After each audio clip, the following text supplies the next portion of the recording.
সম্পদ করা আমার দায়িত্ব না।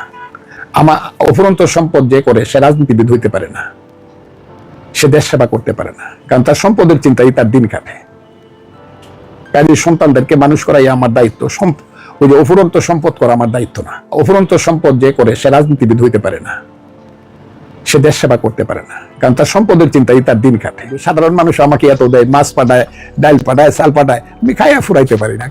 কষ্টের হাসিটাও কিন্তু স্যার এরকম হয়, দুঃখের হাসিটা। স্যার আপনি এমন একজন রাজনীতিবিদ, এমন একজন ইতিহাস, আপনি আমার খুব পছন্দের একজন মানুষ, খুবই পছন্দের একজন মানুষ।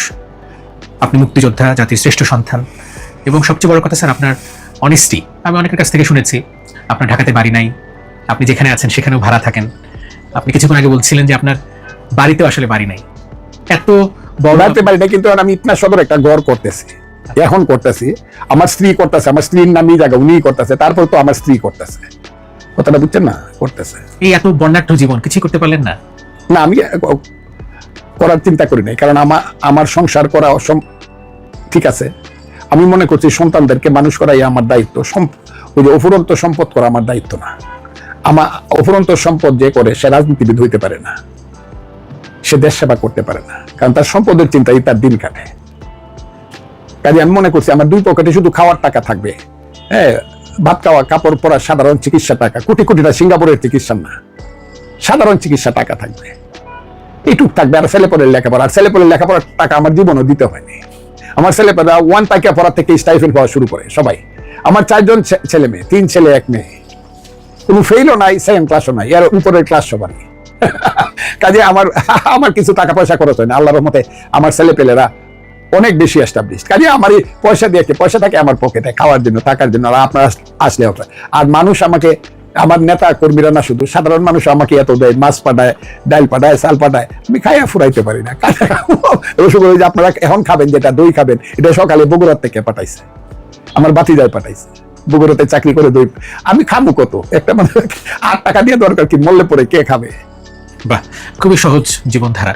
স্যার আপনার বিরুদ্ধে মব হলো, এবং গত পরশুদিন আমরা মব দেখলাম।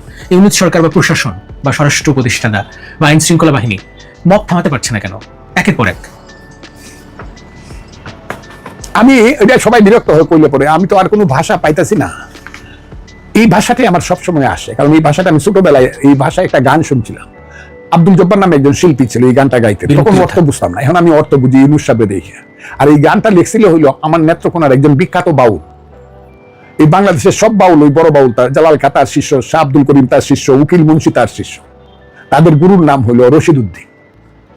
রশিদ উদ্দিন একটা গান লিখছিলেন, হাকিম হইয়া হুকুম করো, পুলিশ হইয়া ধরো, সর্প হইয়া দংশন করো, উজা হইয়া ছাড়ো।